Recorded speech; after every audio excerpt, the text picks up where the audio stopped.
The Bull-Simons Award embodies the true spirit of the Special Operations Warrior. Tonight, we honor an icon of the combat control community whose 30-year career included service in Cambodia during the Vietnam War era, Operation Just Cause, and Desert Storm. He developed and implemented policies critical to shaping modern special tactics. Chief Master Sergeant Wayne G. Norrad. Back in 1966, I graduated from high school and decided that I wasn't able to go to college for money reasons, and I knew that eventually I was going to get drafted, so I joined.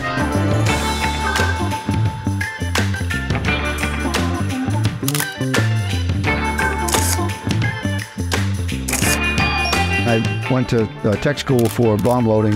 It was on B-52s. I got assigned in my home state in Maine, in Dow Air Force Base in Bangor, Maine. I was there through '68, and then I went to Utapao Air Base, Thailand, where they had B-52s. So I went from loading nukes, nuclear bombs in Maine, to conventional bombs that they were dropping in Vietnam. I had a team there right away. I became a team chief, and I actually kept track, loaded over 41,000 bombs.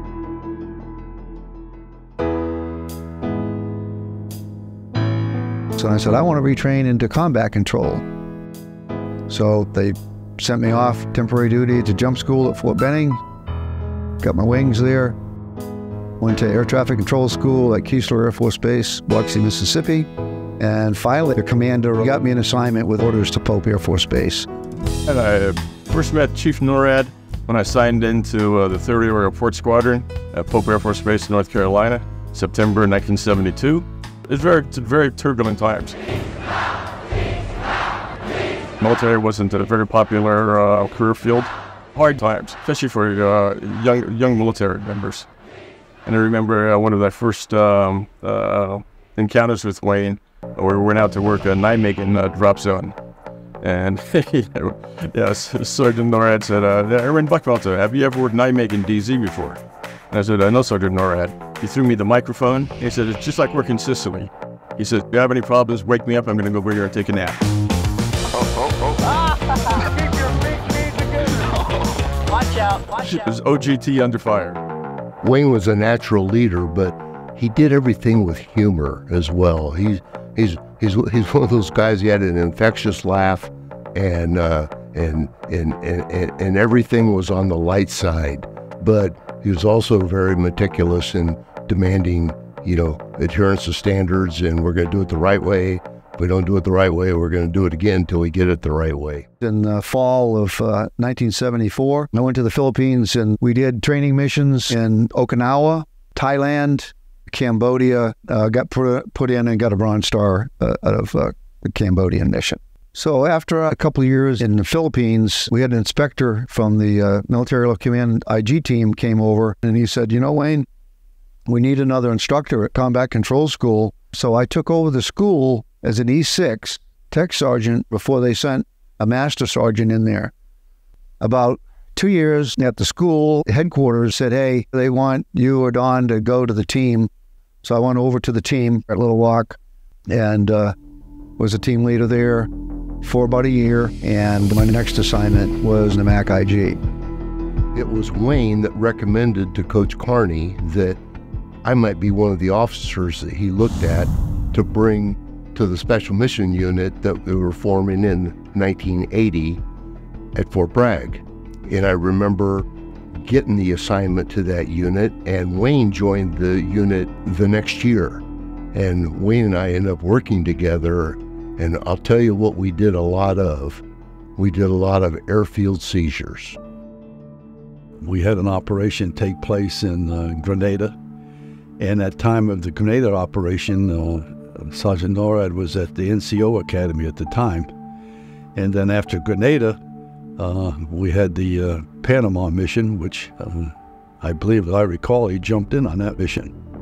Wayne was always disappointed that he didn't get his combat jump into Grenada, but about 6 years later in the invasion of Panama, Wayne did get his combat jump as he jumped into Rio Hato Air Base down in Panama. Fellow citizens, last night I ordered U.S. military forces to Panama. No president takes such action lightly. in 1989. Just Cause came along, so when we had 2 airfields to seize in Panama, we assigned our troops to the 2-4 out to the special mission units, and then we were going to take 1 airfield, which was Torrijos-Tocumen, and the 23rd Squadron I assigned to take Rio Hato.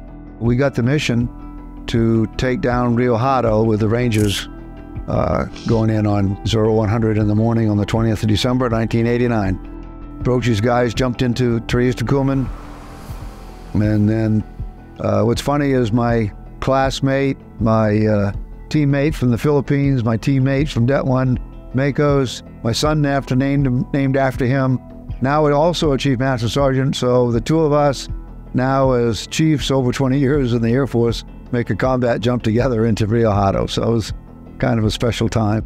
But Just Cause happened in the middle of an ice storm in the southeast, so trying to get troops from Bragg and Hurlburt to Fort Benning and Savannah was problematic. But what happened, it was kind of a watershed moment for us, was the 23rd Squadron did a fantastic job supporting the Rangers at Rio Hato. Under Wayne's leadership, they did a brilliant job. I shouldn't forget these fellows. That SF stands for Special Forces.